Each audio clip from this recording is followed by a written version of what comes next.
tous, bienvenue dans cette nouvelle émission en direct du Salon de l'Agriculture sur le plateau de Village Semences, une émission à suivre également en direct sur Acteur Public TV.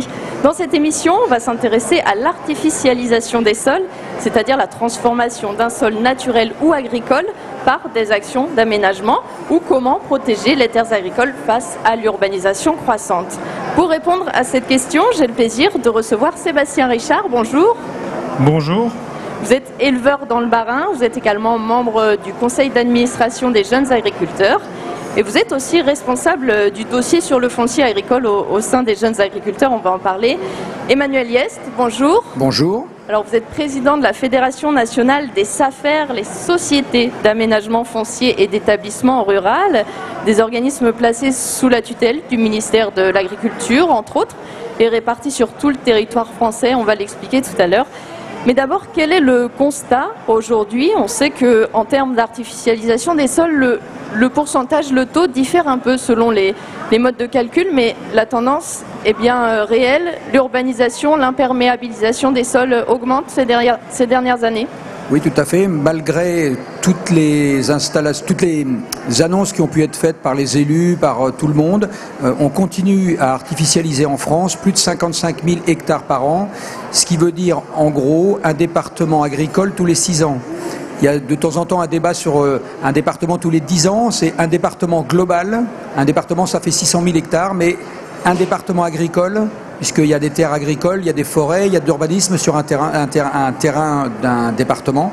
Et donc c'est un département agricole tous les 6 ans, ce qui est énorme, énorme, énorme. On a perdu 5 millions d'hectares entre 1970 et aujourd'hui.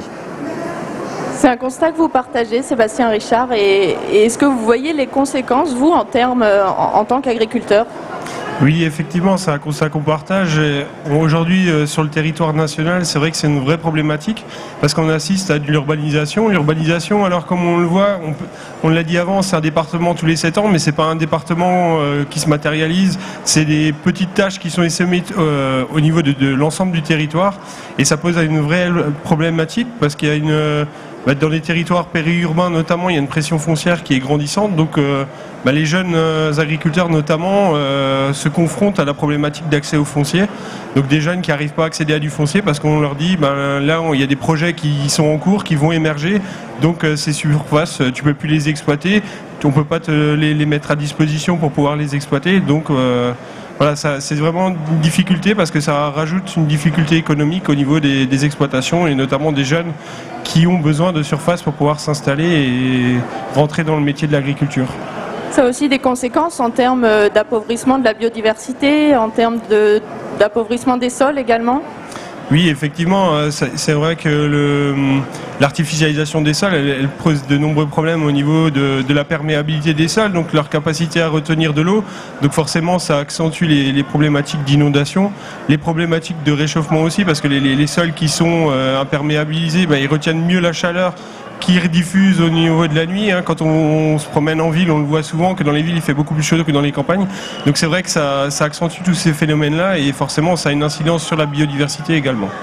Et d'ailleurs l'artificialisation des sols fait partie des nouveaux indicateurs de richesse depuis 2015, donc preuve qu'il y a de vrais enjeux derrière. Emmanuel Yest, c'est aussi une des missions des SAFER de protéger les terres agricoles. Complètement, on a été parmi les premiers à vraiment mettre en avant ce risque très très fort pour le pays, et au début on pensait que c'était un enjeu pour les agriculteurs, mais c'est pas un enjeu pour les agriculteurs seulement, c'est un enjeu de société au sens large, puisque les terres agricoles c'est l'autonomie alimentaire d'un pays, qu'on soit en France ou dans n'importe quel pays du monde. Le fait de protéger ces terres agricoles, c'est pour vraiment toute la population. Et puis, comme le disait Sébastien tout de suite, c'est un point très très important avec le réchauffement climatique. Les sols agricoles, c'est aussi le réceptacle de l'eau. Et les enjeux sur l'eau seront au moins aussi importants que l'alimentation dans les années à venir. Et donc, il faut absolument, et je pense qu'on l'a vu, il va falloir des mesures au-delà des discours. Et le président de la République l'a rappelé il y a 3 jours pendant l'inauguration. Il faut, je pense aujourd'hui, que dans un pays comme le nôtre, se donner comme objectif que rapidement il y ait zéro artificialisation ne me paraît pas du tout impossible. C'est une question à la fois de réglementation et aussi de volonté politique. Je rappelle que pour qu'on puisse transformer un sol, il faut qu'il y ait un document d'urbanisme qui ait décidé que ce terrain devenait constructible. Donc ça dépend vraiment de décisions d'hommes et de femmes qui sont à la tête des collectivités locales. Alors, quelle est l'action des SAFER et vous, peut-être aussi en tant qu'élu, quelle est votre action concrètement? Alors, les SAFER, tous les ans, en fait, en démontrant le nombre d'hectares qui disparaissent, ont permis de faire prendre conscience à la population et aux élus. Et puis on a aussi un rôle direct d'expert en faisant des études foncières. Quand les élus mettent en place un document d'urbanisme, un PLU, on fait souvent une étude agronomique et une étude foncière. La SAFER, elle fait cette étude foncière pour mettre en avant que les terres qui sont prévues à l'urbanisation, par exemple, c'est des terres qui ont un enjeu pour demain pouvoir faire du maraîchage, pour alimenter l'école du village, pour installer un jeune. Et en faisant ça, à un moment donné, les élus se disent, bah oui, effectivement, c'est pas qu'un enjeu pour l'agriculture, c'est aussi un enjeu pour nous. Et quand on en arrive là, puis vous parliez sur la biodiversité, c'est énorme. Un sol, c'est aussi la capacité à capter le carbone. Donc c'est l'enjeu de la protection du foncier, c'est un enjeu qui va pour toute la société et pas que pour les agriculteurs. Sébastien Richard, Emmanuel Hyest le rappelait à l'instant, une loi sur le foncier agricole est prévue. Quelles sont vos attentes en la matière? On vient de le dire, le premier enjeu c'est déjà de protéger les terres agricoles, parce que là on voit vraiment qu'il y a vraiment un sujet et un débat de société aujourd'hui de protéger ces terres agricoles. Et ensuite, les sujets qui vont y venir, c'est comment on connaît l'ensemble des marchés du foncier, qu'on puisse avoir un regard sur les transactions foncières qui s'opèrent au niveau de notre pays. Et puis surtout comment on arrive à l'orienter, parce qu'on a vraiment besoin de pouvoir orienter le foncier vers des jeunes, vers de l'installation. Parce qu'on sait très bien que quand on va dans des systèmes qui conduisent à de l'agrandissement d'exploitation, on va sur de la simplification des itinéraires techniques, de la perte de valeur ajoutée. Et puis finalement, c'est les territoires ruraux dans son ensemble qui perdent de la valeur et des emplois et de l'économie aussi rurale qui en pâtit. Mais en termes d'artificialisation des sols et d'aménagement du territoire, les pouvoirs publics ont déjà de nombreux outils, les zones agricoles protégées, les périmètres de protection des espaces naturels et agricoles périurbains, les SCOT, les schémas de cohérence territoriale. Est-ce qu'il faut créer vraiment de nouveaux outils ou qu'est-ce qu'il faudrait d'autre? Comme on l'a dit, là, on a déjà des outils qui existent, mais les ZAP par exemple, si on prend, ou les PENAP, si on les prend dans les périmètres périurbains, le problème c'est qu'on protège du foncier dans des zones stratégiques autour des villes, mais finalement on repousse le problème de l'urbanisation un petit peu plus loin, parce qu'on dans des zones qui ne seront pas protégées, finalement la pression foncière elle augmente, et finalement c'est les plateformes logistiques, les entreprises, on va les implanter un peu plus loin, donc on fait que reporter le problème.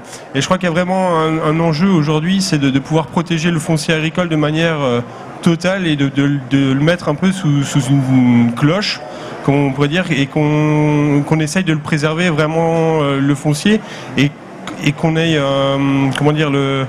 qu'on puisse justifier en fait du déclassement des zones agricoles, qu'on justifie qu'aujourd'hui on n'a pas d'autre possibilité dans un zonage, dans un périmètre, que de rajouter des nouvelles constructions. Donc une protection de manière globale, c'est aussi votre... Je partage totalement ce que dit Sébastien.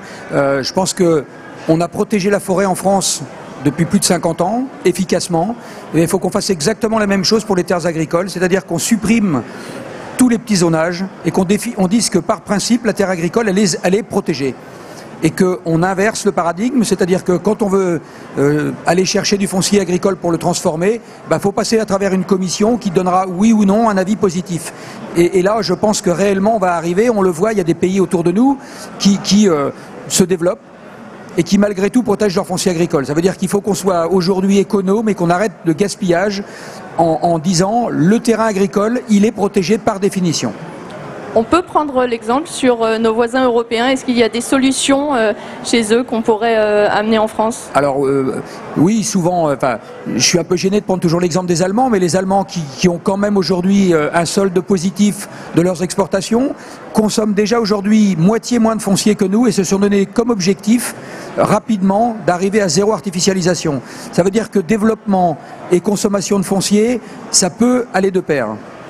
Les Allemands qui ont en plus une population beaucoup plus importante. Supérieure à nous. Et en fait, il faut qu'on soit capable de se dire que dans une zone économique, par exemple, c'est économique, on n'en fait pas une zone en même temps d'aménagement paysager.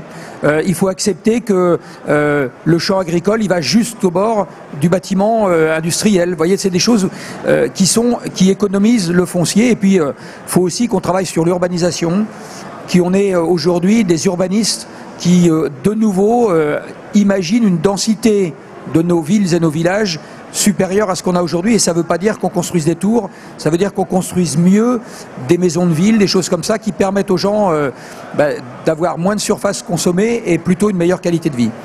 Densifier encore davantage les villes, est-ce que c'est le mot de la fin, Sébastien Richard? Oui, je pense qu'aujourd'hui, il faut vraiment qu'on travaille à comment on arrive à reconstruire la ville sur la ville, mais comment on arrive aussi à utiliser les nombreux bâtiments qui sont abandonnés, inutilisés. On a de nombreuses zones commerciales en France qui ouvrent, il y en a d'autres qui ferment, on n'essaye pas de les reconvertir, de retrouver un nouvel usage.